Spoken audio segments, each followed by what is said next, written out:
बिस्मिल्लाहिर्रहमानिर्रहीम। अस्सलाम वालेकुम। चलते हैं आज के सबक की तरफ।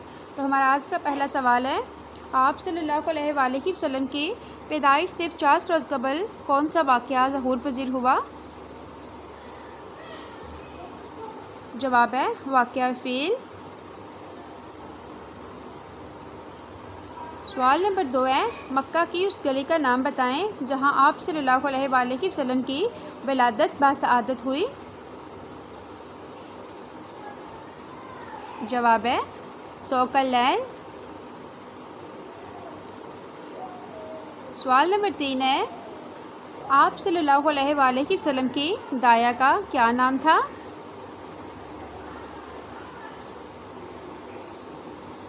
जवाब है शफा। सवाल नंबर 4 है, हज़रत ईसा अलैहिस्सलाम की पैदाइश से कितने साल बाद आप सल्लल्लाहु अलैहि वसल्लम पैदा हुए थे? जवाब है 569 साल बाद।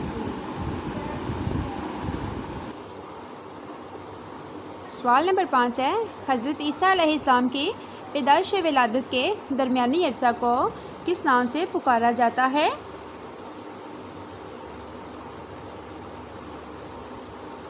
जवाब है अरसा फितरत।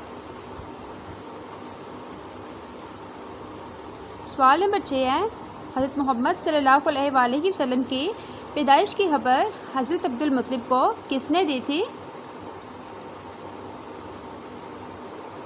जवाब है उम्मे ऐमन ने।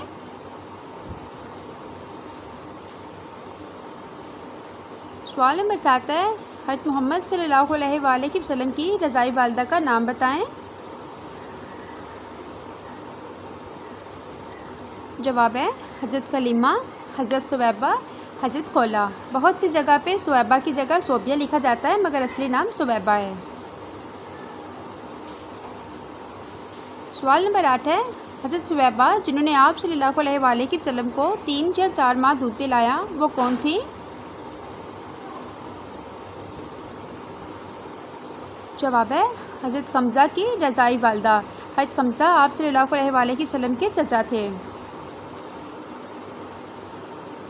सवाल नंबर 9 है, आप सल्लल्लाहु अलैहि वसल्लम की पैदाइश से कितना अरसा पहले हज़रत अब्दुल्ला वफ़ात पा गए थे?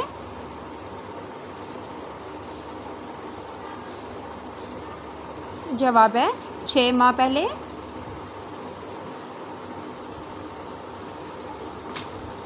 सवाल नंबर 10 है, आप सल्लल्लाहु अलैहि वसल्लम की पैदाइश के कितने अरसा बाद हज़रत आमिना रज़ियल्लाहु अन्हा ने वफ़ात पाई?